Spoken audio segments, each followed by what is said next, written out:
It's 2023. We finally done some shopping. So it's time for a whole video.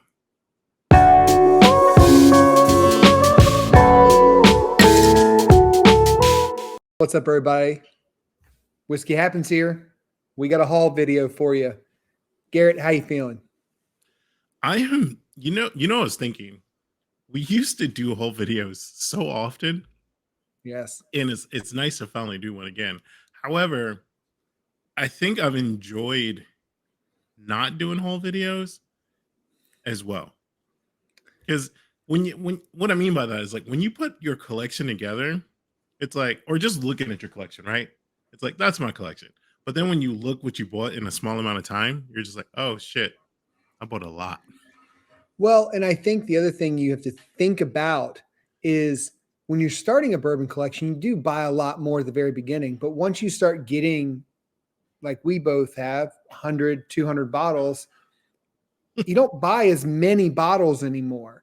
You might just buy select ones that you don't have or ones you're really excited about. And that's what we're talking about today, because both of us buy bottles that we keep on our shelves for things that we constantly drink. But that's not what we're talking about. We're going to talk about some ones that we got for the first time that's not on our shelves that we're super excited to talk to you guys about. But before we do that, Garrett, Travis? I need people to go over to and check out our Instagram, our website, and that other thing that we do all the time every Tuesday. It's called Tipping Back Tuesday, our podcast. If you guys haven't checked it out, go check it out. It's we talk about a lot of other things. It's a lot of long form content. It's not like what we do here. And if we kind of just, and if you have any ideas for it after you listen to it, let us know. We'd be more than happy to do some different talking concepts. As well as if you're so inclined, leave us a review. Let us know what you thought of the show or some topics you would like us to cover. All right, now we got the housekeeping out of the way, Travis. I'm very excited. I'm going to start and you know why I'm going to start? Because I want to talk about the better part of the bourbon collecting community, addiction, whatever you want to call it. I actually want to change that. I want to concentrate on community. Okay. Because that's something that's overshadowed. Yes, there's a secondary market, which gets all the attention, right? There are people who are like, oh man, I wish I had $400 to have gotten that. And there's people who's like, I have a $400 to get that. Yep. But what's more important to me is the people you meet along the way. That's true. So I don't think I could start a whole video without talking about Mr. Spooky Bourbon himself. Helped me get my first Elmer T. Lee 90 proof single barrel. Nice. Buffalo Trace product. We were able to work out a trade, and it really doesn't matter this Elmer or what the trade was for. I think for me, for the most part, at least the first couple of bottles, it's about the people that I've met while collecting, trading, enthusiastically participating in the bourbon game. Yeah. So thank you, Spooky. You're the first person on this list. I do have one that Spooky helped me with, though, but I'm not going to talk about it quite yet. That might be my last one. The very first one I want to talk about is one that is a bottom shelfer that I did some research on, wanted to find this bottle. And funny enough, even though it's a bottom shelfer, it's hard to find. I found it at Total Wine, and that is my Jim Beam repeal batch. So really interesting about this one is Jim Beam went back to tribute their first batch of bourbon at their new distillery. And I'm really in love with that. It's really not, 86 proof. It's not a high proofer. It's definitely one that you can just sip on all day. But at MSRP of only like $19. Come on. And I got it for 13. And so I bought 3 just in case. You know what? Maybe we should do a Jim Beam video of not the white label, but all the I don't want to say off brand, But like you said that, and like the story right there sounds similar to Old Tub, and I would have to Hmm. look it up again and remember what the story of Old Tub is. And so where that is 86 proof, Old Tub's 100 proof, so there could be difference, but they could be similar. Yeah. But maybe we should do a test of the Jim Beam lineup with Yeah, I Jim would Beam love white that. labels a control.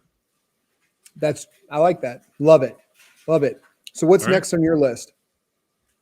we're gonna stay in community, Okay. and I'm gonna go with um, what I'm drinking tonight for the first time. Uncle Nearest Rye. This was given to me by the man, the myth, the legend, Travis Martin, along with this new sweatshirt. Yeah. I've had these for a while actually, but it's the first time they're coming together on screen. Me drinking this tonight was pure coincidence. However, you guys know if you've been here for a while, I'm not the biggest rye drinker.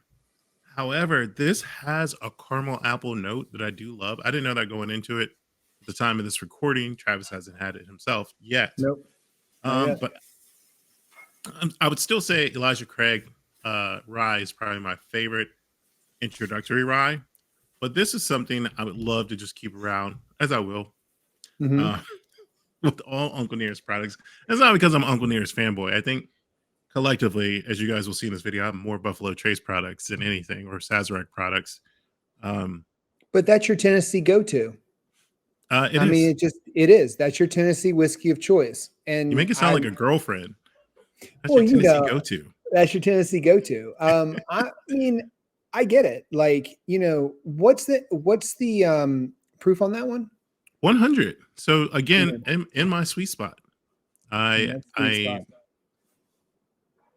two of the items tonight are 100 proof Yeah. out of five. Mine are not. Mine are actually, I'm going more your direction, which is high proof. So, which is very interesting to me. What do you got next? Next is a very interesting one for me. I'm going to go the same line you did with Tennessee whiskey, and that is the Jack Daniels twice barreled limited release that they did this year or last year. It was released in November of last year, but I'm putting it in this video because pure Texas fashion. We didn't get it until December, January timeframe, and we haven't done the whole video like you said. So I'm excited to open that up. I've heard a lot of really good things. So it's 100% malted barley. That's the first time Jack Daniels that I know has done that. I don't think they've ever done that before. It's 106 proof. About it's 106.8. So decently right in that range that I really normally love. MSRP is about $70. Did get it MSRP. Actually found it on the shelf and was lucky enough to grab that one. And then the really cool part about it is it's finished in like a sherry cast. I know I'm going to butcher the name. It's like Oloroso. I don't know. That's It's, close. but all these new things. Well, I mean, all these things we keep talking about. There's a lot of new finished whiskeys coming out, and everyone's getting that game. And you've seen Jack Daniels recently start doing that too. So I've heard good reviews about it. Can't wait to crack it open and try it. Yeah, I think either way, these items like this will be collector items once we get a hard definition of what American single Yeah, malts will be. Um, correct. and not to say I might have buyer's remorse. I've avoided it until now because I'm not a huge single malt drinker. Um, Yeah. so if I did get it, it would just be strictly to sit on it. I'm being honest. Would not open it whatsoever. Yeah. I Um, mean, that's kind of where I'm at right now. oh, okay. Well, yeah. There you go, guys. Transparency. Still hanging out in the bourbon community. I got this bottle, Old Forester single barrel. I believe it's 126 proof. Yep, Oof. 126.3. It is a Moondance Wine and Spirits in Round Rock, Texas. Nice. The reason I bring up community, they didn't call me for this or anything like that. However, I did get this in one other or two other store picks, and the clerk was honest with me. He was like, "Hey, those other ones aren't good. I'm just gonna let you know." And I was like, because you rarely hear that, right? Yeah. Of like people saying, oh, we did a store pick and it's not what we thought it was when we were there. I guess we were just too excited when we went to the tasting, yada, yada, yada. Most all people say, oh, it's good. Hmm. So for the clerk, manager, whatever title is, no disrespect if you're watching the videos, he was transparent enough to say, hey, don't even waste your money on those. Like, all right, I'll just take two of these. So I got two of the Old Forester single barrels, which Nice. is the first time I've been tempted to buy it Yeah. since your backyard at 130 proof about 2 summers ago, right? Yeah.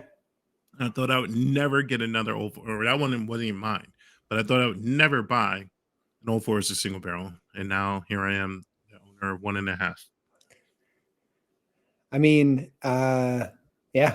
I mean, Old Forester has surprised me recently as well. I've never been a huge fan of Old Forester, but the King Ranch edition, one of my favorite ones so far. Really love that. Um, Stepping it up just a hair for me. This one is something I got here locally, and I actually got this over the Christmas time frame. And it was the nice part about this one was it was paired with another bottle. So I went in and it was paired with a bottle I didn't really want. I was like, well, can I pair it with that bottle? And they were like, yeah, sure. And they let me pair it. So local store really, kind of doing a solid, really great store out near me. But Bomb Burgers. So I have the Bong Burgers from last year, 2021 edition. Really love that. Didn't know if I was going to get to 2022. Came in the last little bit, right, right around Christmas time, and actually got the 2022 108 proof. MSRP is about 115 bucks. I paid a little more than that for it, just because it was, like I said, it was paired with a another bottle that was just kind of ones that they were trying to get, I think, get off their shelf, which I was fine with because I wanted to really try that. And I don't mind that tactic in stores of No, pairing bottles together. Yes, you can get the semi or completely allocated item if you buy this other bottle versus me spending $240 for a Weller 12 and only correct. having the Weller 12. So I don't mind that, regardless of how good or mid the companion bottle is. Yeah. Yeah. And to be honest with you, the companion bottle was I truly don't know. I hate to, I'm not even going to guess, but I do know it wasn't anything that I was like, oh God, I can't stand this. It wasn't like a bad bottle at all by any means. Um, if you guys don't know, Bomb Burgers, really amazing product because it's a Michter's product. If you like Michter's, I love Michter's. That's why I like Bomb Burgers. Every year, this team tends to get better and better. So every release that they've had seems to get better. I've tried the 2019, the 2020. I own the 21 and the 22. But once again, another thing that they're doing that's interesting is some of the bourbon is aged in this different oak. So instead of a white oak, barrel, it's actually called a chin. I'm gonna butcher it, but it's a different oak barrel. You can look it up. It's on their website. It's really neat.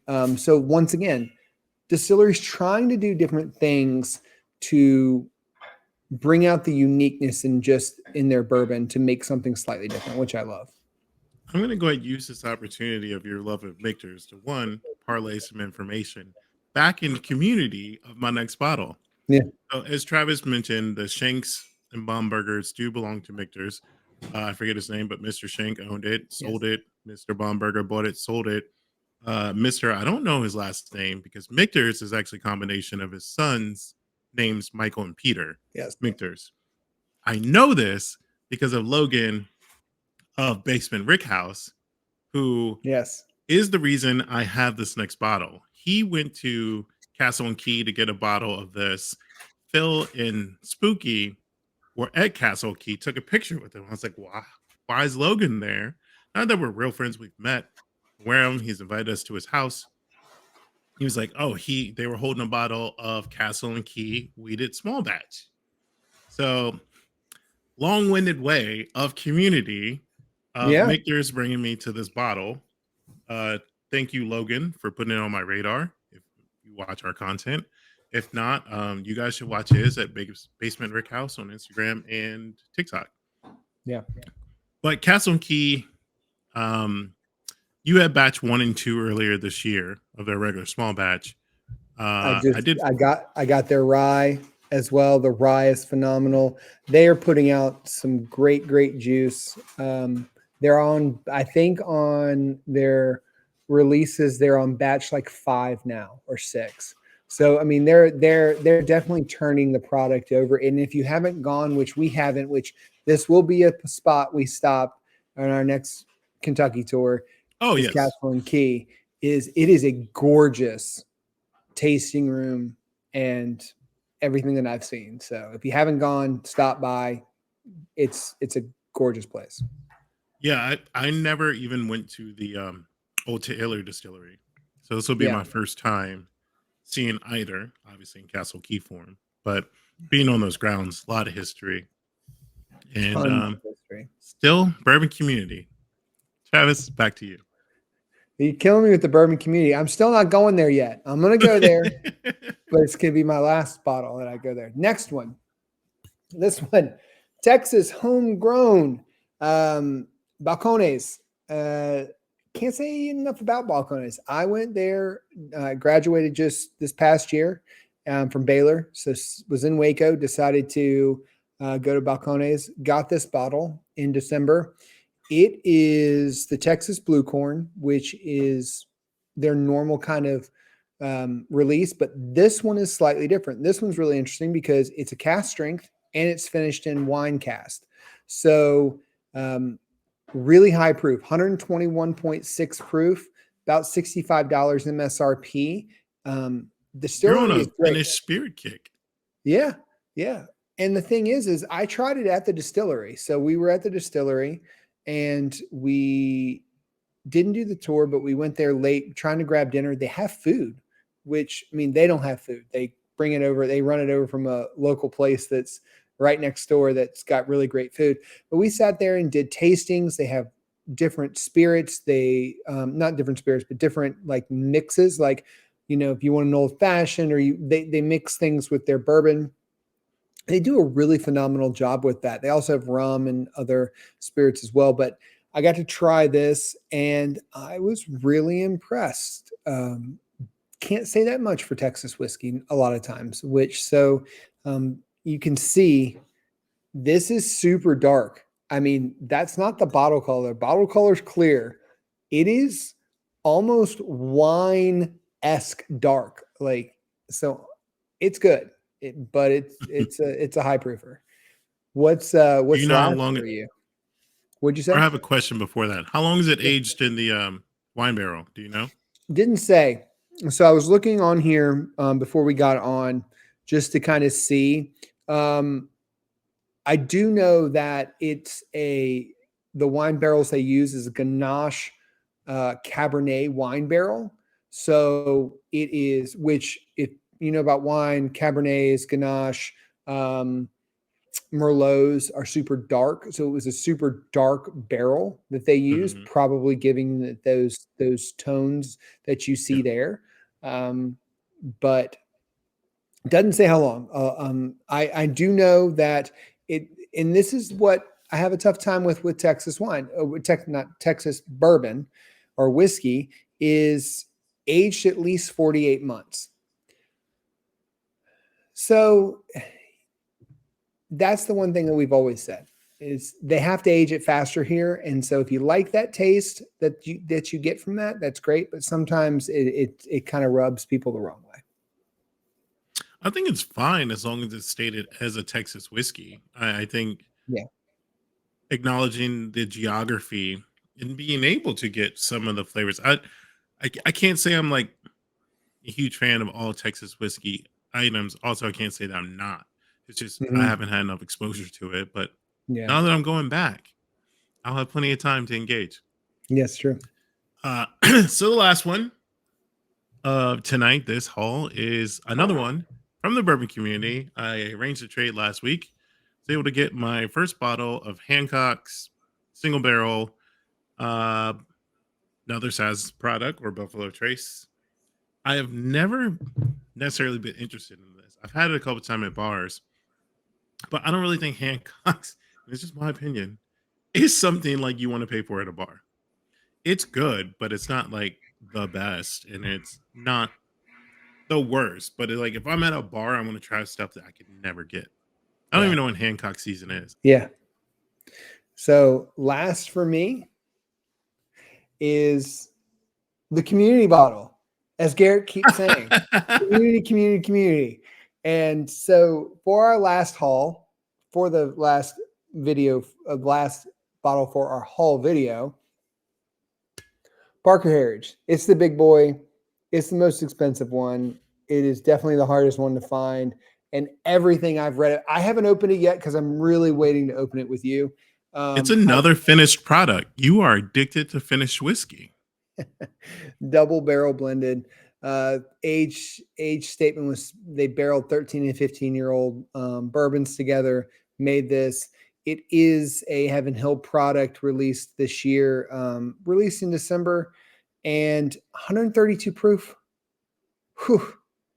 MSRP is 175, paid a little bit more than that, which I'm perfectly okay with because it is definitely something that is very hard to find. And I've heard really great things about it. So I am super stoked to open that one. But like I said, I'll wait until you come down. We'll open it together. I'm not in a rush to open it up. And I love the fact it comes like a little booklet. Anyway, Well, that'll that's our do it. whole video. That is We'll our whole try and video. keep up with it, do better, get more, grow, whatever. I don't know what we normally say at the end of these things, but just remember, it doesn't matter if you like it neat, on the rocks, or in a Coke. Whiskey happens. Cheers. Cheers.